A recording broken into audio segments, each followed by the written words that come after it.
رسوله الكريم أما بعد أعوذ بالله من الشيطان الرجيم بسم الله الرحمن الرحيم يا أيها المزمل قم الليل إلا قليلا نصفه أو انقص منه قليلا أو زد عليه ورتل القرآن ترتيلا إنا سنلقي عليك قولا ثقيلا صدق الله العظيم. Most respected elders, mothers and sisters in Islam that are listening to this program, Assalamu alaikum wa rahmatullahi wa barakatuh. In Bukhari Sharif, in the first volume in Kitab al-Tahajjud, there's a narration from Haytham ibn Abi Sinan. He's a student of Hazrat Abu Huraira radiallahu ta'ala anhu.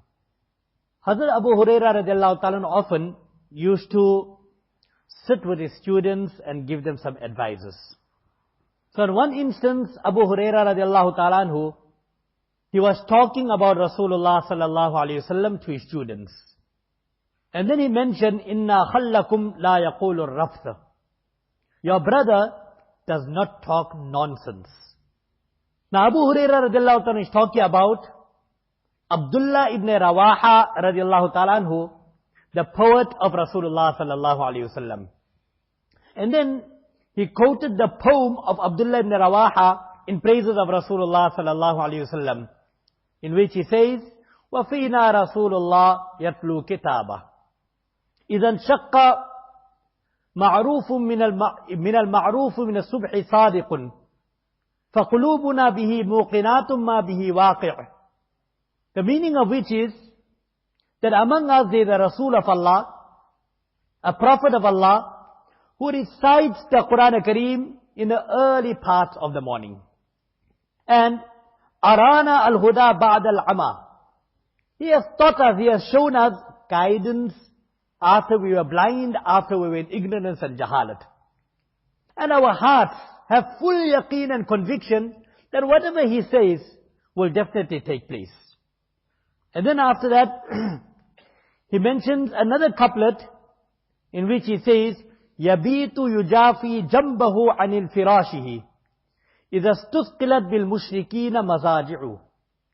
The Nabi of Allah, he separates his body from the bed at that time when the bodies of the mushrikeen are very weighty on the beds, enjoying the sleep. And our Nabi, he makes an effort, he makes the sacrifice, he moves away from the bed and he engages himself in the ibadat of Allah tabarak wa ta'ala. In this poem of Abdullah ibn Rawahah, there's three outstanding qualities of Rasulullah sallallahu alayhi wasallam. The first is making tilawat of the Quran Kareem. And that too in the early part of the morning. The second is ta'aleem, education, hidayat and guidance for mankind. And the third is tahajjud. Wake up in the middle of the night and engaging in the ibadat of Allah tabarak wa ta'ala. Now all these three things are equally important and they are complementary to one another. If a person has ilm in him, but if he wants barakat in his ulum, he needs to do two things. One is a lot of tilawat of the Quran Kareem, and the second is to engage in tahajjud and in nawafil. And this is what Allah tabarak wa ta'ala speaks about Nabi Kareem sallallahu alayhi wasallam in the Meccan life. At that time when Nabi Kareem sallallahu alayhi wasallam Sahaba were being oppressed and persecuted, the moment a person would come in the fold of Islam, immediately tahajjud, qiyamul layl became wajib. The moment he accepted Islam, and at that time when there was oppression and persecution, there were no laws in Makkah al-Mukarramah, it was the time of spiritual building. Ya ayyuhal muzammil, qumil layla illa qalila. Nisfahu aw inqus minhu qalila. O you who are enshrouded, stand up at night. Half the night, lesser than half, more than half. And then Allah tabarak wa ta'ala says about that, Inna sanulqi alayka qawlan thaqila. Soon we are going to put a very, very burdensome, weighty thing upon you. And in order to be able to bear that, the tahajjud was important. The spiritual building from within the person, that was very important. So entire 10 years in Makkah to Mukarramah was spent in spiritual building of Nabi Kareem sallallahu alaihi wasallam and Sahaba. There was no such thing as Islamic system in Makkah Mukarramah. Nowadays, people are talking about setting up Islamic systems. And the moment they set it up, they put the rules and regulations, the quicker it starts, the quicker it finishes off. Nothing works out. It's all theory and it's all in plans. If we want the Islamic system to work, it's important, the spiritual building from within themselves, the ruhaniyat must be there. The moment the law comes, you welcome the law and you practice upon the law. And that was what happened in Madinatul Munawwarah. 10 years spiritual building in Makkah Mukarramah. In Madinatul Munawwarah, the moment laws were given to Nabi Sallallahu Alaihi Wasallam and Sahaba, then you see a successful Islamic system taking place in Madinatul Munawwarah. And this is all because of the ruhaniyat that was within Nabi Sallallahu Alaihi Wasallam and the Sahaba. So 3 things are equally important. One is tahajjud, tilawat of the Quran Kareem, and also ta'lim, ta'allum, guidance to people. Hazrat Shaykhul Hind Rahmatullah Alayh, when he was freed from Malta, the great personality, great muhaddith. Many of them said that he's not only Shaykhul Hind, he's Shaykhul Alam. He wasn't only the Shaykh of the ulama of Hind, he was the Shaykh of the entire world. Such a great personality. And toward the end of his life, he took part in the liberation struggle against colonialism in India. At that time, India was the hub of colonialism. So, he was arrested in Makkah, in Jeddah. And then Hazrat Maulana Hussain Ahmad Madni Rahmatullah Alayh also joined him in prison, and he was in Malta for approximately 4 years. The moment he left, he was freed and he came out. So he addressed the people. In Deoband, lots and lots of ulama. One can understand thousands of ulama and such a great personality. So he told to them that there were 2 lessons that I learned whilst I was in prison in Malta, which I never learned in my entire life. So ulama were shocked. Such a great personality teaching Bukhari Sharif whole life. The master of hadith, master of tafsir, master of fiqh. What he didn't come across in his kitab that he learnt in prison. Then he mentioned to them 2 things. That the degeneration of the ummah and the downfall of the ummah, I pondered and I reflected upon it and I concluded 2 things. One is, the ummah have detached themselves from the Quran Kareem. To what extent the ummah is supposed to be attached to the Quran Kareem? Reading the Quran, understanding the Quran, promoting the Quran, and having that attachment to the Quran brings such a revolution in a person that brings about the dynamism within the person. That is lacking in the ummah. And the second thing, the downfall of the ummah is the disunity.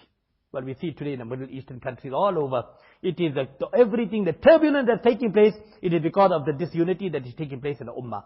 So he mentioned these are the 2 things. And the ummah being not attached to the Quran Kareem as they're supposed to be attached to the Quran Kareem. The first thing that we should try to inculcate within ourselves to build the ruhaniyat within us is tilawat of the Quran Kareem. It is mentioned in one hadith, Nabi Kareem Sallallahu Alaihi Wasallam reported to have mentioned, مَثَلُ الَّذِي يَقْرَأُ الْقُرْآنِ كَمَثَلِ الْأُتْرُجَّةِ طَعْمُهَا حُلْوٌ وَرِيحُهَا حِلْوٌ وَمَثَلُ الَّذِي لَا يَقْرَأُ الْقُرْآنِ كَمَثَلِ التَّمَرَةِ طَعْمُهَا حُلْوٌ وَلَا رِيحَ لَهَا أو كما قال عليه الصلاة والسلام.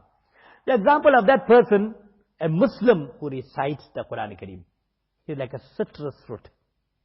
2 qualities in a citrus fruit. One is that it is sweet, and then it gives out a good fragrance, a beautiful smell. So it's not only believing in the Quran Kareem and not only knowing the Quran Kareem, but the fragrance of the Quran Kareem is also emitting from you. You are reading it and you are expressing it. And the example of that Muslim who does not recite the Quran Kareem is like a date, khajur. Very sweet, taste it, but it got no smell. Which means that as a believer, we believe in the Quran Kareem, but the taste of the Quran, the fragrance of the Quran Kareem is not emitting from us. In one hadith, Nabi Kareem Sallallahu Alaihi Wasallam is reported to have mentioned, لا تجعلوا بيوتكم مقابر. Don't make your houses like a qabristan. Now one interpretation of the hadith is, in a qabristan, there's nobody there to recite the Quran Kareem. So, don't make your houses like a qabristan. That you just come in the house, you just eat, you sleep, you talk with one another, but there's no recitation of the Quran Kareem. So don't make your houses like that. Recite Surah Al-Baqarah, recite something, some portion of the Quran Kareem. And at least, that 2 things we should always read. First thing in the morning, Surah Yasin. We should inculcate that habit in us. Nabi Kareem Sallallahu Alaihi Wasallam mentioned, when a person recites Surah Yasin in the beginning of the day, Allah will fulfill all his needs for the rest of the day. And at the end of the day, read Surah Mulk. Tabarakalladhi biyadil mulk. Nabi Kareem Sallallahu mentioned, وَدِدْتُ أَنَّ سُورَةَ الْمُلْكِ فِي قَلْبِ كُلِّ إِمْرِئٍ مُسْلِمٍ أَوْ كَمَا قَالَ. It's my wish and desire that Surah Mulk be in the heart of every mu'min, every believer. So these two things at least we should do. We'll see the practice of the elderly people, that in the homes immediately after supper, you'll see they got their sipara there or got their Quran there, and immediately after they'll take it and they'll sit for a little while. Maybe they are reading, whatever they're reading. They won't read for a very long while, but a short while, but they are reading something. And this creates a very good example in the homes. Where the children is seeing the father is reading, the children are seeing the mother is reading, and they have that thought about the mother and the father. What they're reading is a different thing, but as they see the parents are reading something of the Quran Kareem, they value the Quran Kareem. So this is one habit that we should try to inculcate within ourselves. And sometimes we don't read. Sometimes as parents sit with our children, when it comes to a madrasa work, teach them the Quran Kareem. Or sometimes they will read the Quran Kareem, you will listen. So some kind of interaction with the Quran Kareem, that is very, very important. And the second most important thing for us to build ourselves with ruhaniyat as a spirituality is our tahajjud, qiyamul layl. The most beloved thing to every human being is his sleep. Nothing more than that. When you are absolutely tired, whole day's work, and now in the middle of the night, you tell him about his most beautiful wife. He is not interested, he is tired, his body can't take it, he is sleeping. You tell him about his building and his property and his investment schemes. He is not interested about that, he just wants to get sleep. So the most valuable thing, and the thing that is most beloved to every human being, is the sleep of the person. And when a person is able to sacrifice that, which is so close and so intimate to a person, able to fight that out, then he built himself spiritually and be able to take all the challenges of life. And that is why Allah Tabarak wa Ta'ala nurtured Nabi Sallallahu Alaihi Wasallam and the Sahaba with spiritual building in Makkah Mukarramah through tahajjud and through qiyamul layl. Abdullah ibn Umar radiallahu ta'ala anhuma, as a young boy, he observed the Sahaba used to present their dreams to Nabi Kareem Sallallahu Alaihi Wasallam. So Nabi Sallallahu Alaihi Wasallam used to interpret the dream, and he used to hear the dreams, and he used to think to himself, everybody is seeing such nice dreams, and they presenting their dreams to Nabi Sallallahu Alaihi Wasallam. How nice if I could see a dream and I present it to Nabi Sallallahu Alaihi Wasallam. So he made dua. So Allah showed him a dream. And the dream was, two angels came and they took him to the brinks of the fire of hell. Now he was terrified, he was afraid. So the third angel came and told, Lam Tura, don't be afraid, you won't be thrown in hell. He woke up in the morning, he presented his dream to Hazrat Hafsa, his sister. Hazrat Hafsa mentioned this to Nabi Kareem Sallallahu Alaihi Wasallam. So Nabi Kareem Sallallahu mentioned, Ni'mar Rajul Abdullah in kana yusalli min al-layl. Or kama qal, that Abdullah would be a good person only if he inculcated this one habit in his life, tahajjud qiyamul layl. From then onwards, Abdullah ibn Umar used to read tahajjud. Now sometimes that we want to wake up, we say, no, the night is long, night is long, night is long. They mentioned in the hadith, Nabi Kareem Sallallahu mentioned, when a person sleeps, Shaitan ties 3 knots on the head of the person. And on every knot, the Shaitan also makes one zikr. Alayka laylun tawil, alayka laylun tawil. Don't worry, the night is long. Now when you wake up, you say another half an hour. Then you wake up after half an hour, you say another 5 minutes. And then after another 5 minutes, you say another 2 minutes. And then so you notice Fajr namaz is also gone. Then Nabi Kareem Sallallahu mentioned that when a person wakes up in the middle of the night and makes a little bit courage, and he makes the zikr of Allah, he wakes up, one knot opens up. And then he makes wuzu, then another knot opens up. And then the moment he reads salat, then another knot also opens up. Now, in the morning, now he wakes up, he's very, very fresh. This is some kind of habit that we should try to inculcate within ourselves. Tilawat of the Quran Kareem and tahajjud. Now, during the winter nights, there were long, long nights. Slowly we're getting into summer. And many of them would have the habit of tahajjud. Now when the summer nights come, don't leave it out. Just as the Fajr time is being adjusted, we also adjust our time and slowly keep that habit of tahajjud. And this is what Abdullah ibn Rawahah, he praises Nabi Kareem Sallallahu Alaihi Wasallam, and he says that yabitu yujafi jambahu an firashihi idha stusqilat bil mushrikeen mazaji'u. The Nabi Kareem Sallallahu Alaihi Wasallam was such a person who would separate himself from the bed at that time when the mushrikeen's bed, with their bodies were heavy on their bed.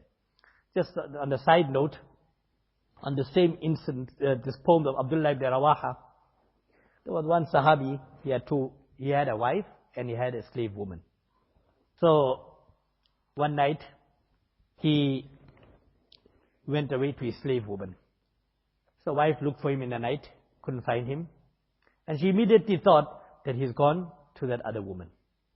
The woman is very possessive. It wasn't his wife, but it was a slave woman that he went to. So she came out from the house with a stick. And then when that Sahabi came, she confronted him, the husband. Where have you gone to? So he couldn't say that he went to the house of that slave woman. So he didn't say yes, he didn't say no. So he just gave one answer and he said that obviously as a wife she's questioning that if you think that I'm in a state of janabat, if you think that I'm in a state of impurity, then in a state, you're not supposed to read Quran in that condition. I can read the Quran. Whereas he has been to the other woman, he was in a state of janabat and he was returning home thinking he would make ghusl. But then he told to his wife that if you think I'm in a state of janabat, then in a state of janabat you can't read the Quran Kareem. And I will read something about the Quran. So the wife told him, then read them. So he didn't read the Quran Kareem, he read this ash'ar of Abdullah ibn Rawahah, in which he says, the wafina Rasulullah yatlu kitaba. So he mentioned a few poems, the way he read it as though he read some ayats of the Quran Kareem. So wife left him. Following morning, he goes to Nabi sallallahu alaihi wasallam and he mentioned to Nabi sallallahu alaihi wasallam that I was confronted with my wife and I didn't know what to say. I couldn't say yes, I couldn't say no. So as a tawriya, as a leeway to get out of her confrontation, so I mentioned these poems of Abdullah ibn Rawahah, in which he praises you making tilawat of the Quran Kareem. When Nabi Sallallahu mentioned how this Sahabi dealt with his wife with a hikmah, wisdom, diplomacy, and saved his skin from his wife, then Nabi Sallallahu also laughed and Nabi Sallallahu also smiled upon that. Nevertheless, from this ash'ar and poetry of Abdullah ibn Rawahah, we understand some outstanding quality of Nabi Sallallahu, tilawat of the Quran Kareem, tahajjud, and take out time teaching people, educating people, taking them out from zalalat into hidayat and guidance. Allah grant all of us tawfiq wa akhir da'wana alhamdulillahi rabbil alameen.